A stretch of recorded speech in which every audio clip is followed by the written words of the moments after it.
সংবাদ গোষ্ঠীৰ অসম লাইভ এটি বাটকটীয়া তেওঁলোকৰ মাধ্যম আছিলে আৰু এই অসম লাইভে আজি সময়ৰ লেখেৰে ৫টা বছৰ সম্পূৰ্ণ কৰিছে।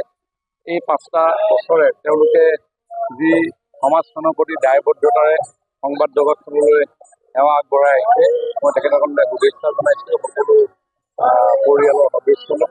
আৰু আগন্তুক দিনতো তেখেতসকলে সংবাদ মাধ্যমৰ ধৰ্ম অক্ষুণ্ণ ৰাখি শক্তিশালীভাৱে বলিষ্ঠভাৱে ৰাইজৰ পক্ষত থাকি সমাজখন উত্তৰণ আৰু উন্নয়নৰ বাবে আগবাঢ়ি যায় তাকে মই কামনা কৰিছোঁ। সংবাদ গোষ্ঠীৰ অসম লাইভ এটি বাটকটীয়া তেওঁলোকৰ মাধ্যম আছিলে আৰু এই অসম লাইভে আজি সময়ৰ লেখেৰে ৫টা বছৰ সম্পূৰ্ণ কৰিছে। এই ৫টা বছৰে তেওঁলোকে যি সমাজখনৰ প্ৰতি দায়বদ্ধতাৰে সংবাদ জগতখনলৈ সেৱা আগবঢ়াই আহিছে, মই তেখেতসকললৈ শুভেচ্ছা জনাইছোঁ সকলো পৰিয়ালৰ সদস্যলৈ। আৰু আগন্তুক দিনতো তেখেতসকলে সংবাদ মাধ্যমৰ ধৰ্ম অক্ষুণ্ণ ৰাখি শক্তিশালীভাৱে বলিষ্ঠভাৱে ৰাইজৰ পক্ষত থাকি সমাজখন উত্তৰণ আৰু উন্নয়নৰ বাবে আগবাঢ়ি যায় তাকে মই কামনা কৰিছোঁ। সংবাদ গোষ্ঠীৰ অসম লাইভ এটি বাটকটীয়া তেওঁলোকৰ মাধ্যম আছিলে আৰু এই অসম লাইভে আজি সময়ৰ লেখেৰে ৫টা বছৰ সম্পূৰ্ণ কৰিছে।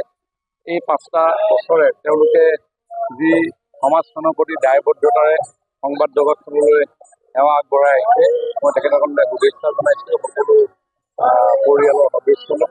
আৰু আগন্তুক দিনতো তেখেতসকলে সংবাদ মাধ্যমৰ ধৰ্ম অক্ষুণ্ণ ৰাখি শক্তিশালীভাৱে বলিষ্ঠভাৱে ৰাইজৰ পক্ষত থাকি সমাজখন উত্তৰণ আৰু উন্নয়নৰ বাবে আগবাঢ়ি যায় তাকে মই কামনা কৰিছোঁ। সংবাদ গোষ্ঠীৰ অসম লাইভ এটি বাটকটীয়া তেওঁলোকৰ মাধ্যম আছিলে আৰু এই অসম লাইভে আজি সময়ৰ লেখেৰে ৫টা বছৰ সম্পূৰ্ণ কৰিছে। এই ৫টা বছৰে তেওঁলোকে যি সমাজখনৰ প্ৰতি দায়বদ্ধতাৰে সংবাদ জগতখনলৈ সেৱা আগবঢ়াই আহিছে, মই তেখেতসকললৈ শুভেচ্ছা জনাইছোঁ সকলো পৰিয়ালৰ সদস্যলৈ।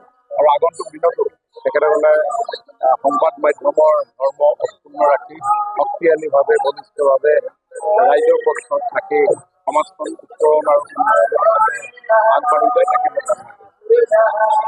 সংবাদ গোষ্ঠীৰ অসম লাইভ এটি বাটকটীয়া তেওঁলোকৰ মাধ্যম আছিলে আৰু এই অসম লাইভে আজি সময়ৰ লেখেৰে ৫টা বছৰ সম্পূৰ্ণ কৰিছে।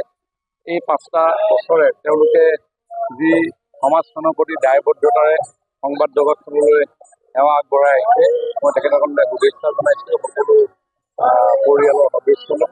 আৰু আগন্তুক দিনতো তেখেতসকলে সংবাদ মাধ্যমৰ ধৰ্ম অক্ষুণ্ণ ৰাখি শক্তিশালীভাৱে বলিষ্ঠভাৱে ৰাইজৰ পক্ষত থাকি সমাজখন উত্তৰণ আৰু উন্নয়নৰ বাবে আগবাঢ়ি যায় তাকে মই কামনা কৰিছোঁ।